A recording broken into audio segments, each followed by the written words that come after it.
Hey, this is John Sanmez from simpleprogrammer.com.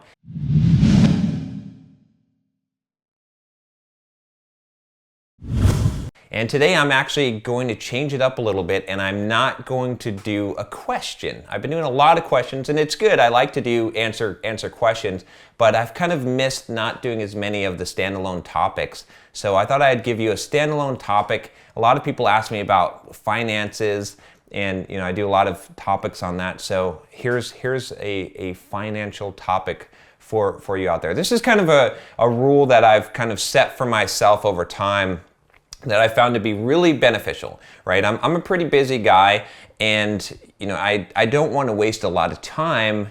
I usually use the phrase penny wise and pound foolish, and I think a lot of people are penny wise and pound foolish. So today I'm going to talk to you about a rule that I have called the $5 rule.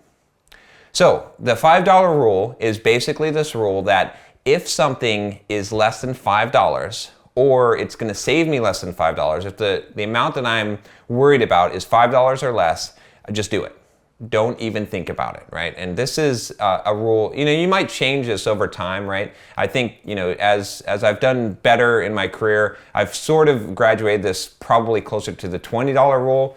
But depending on where you are, maybe it's a dollar rule, maybe it's 50-cent rule. I don't know.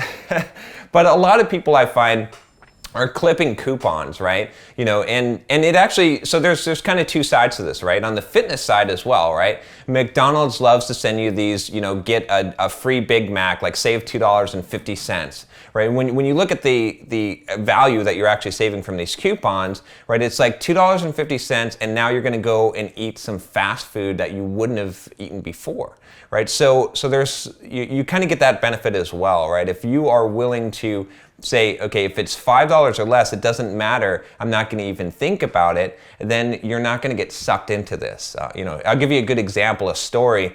So, this kind of freaks people out. I've done this a few times now, right? I've gone to a convenience store, and, contrary to popular belief, I don't just eat chicken breasts.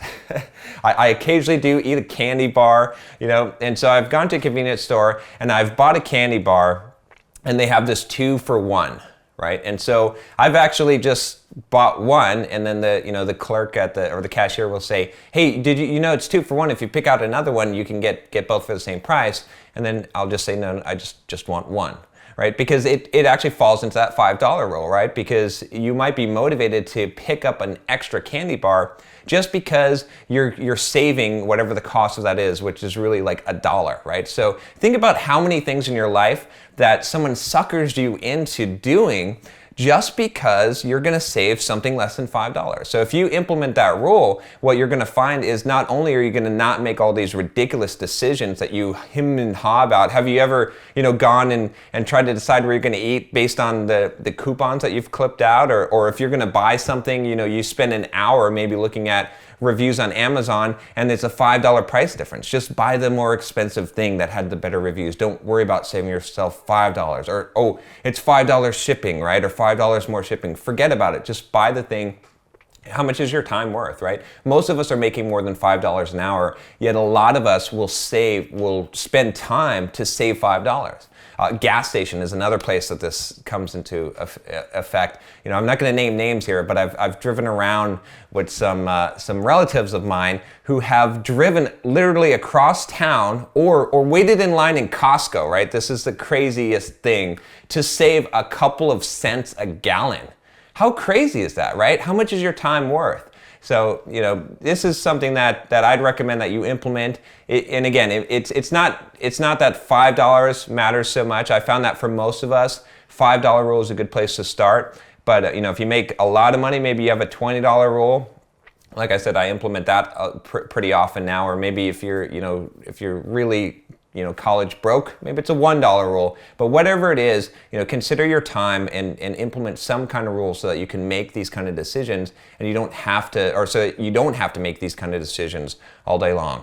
So that's it. Hopefully this advice is useful to you. If it's useful to you, it's probably useful to someone else. So share the video, and don't forget to subscribe. Take care.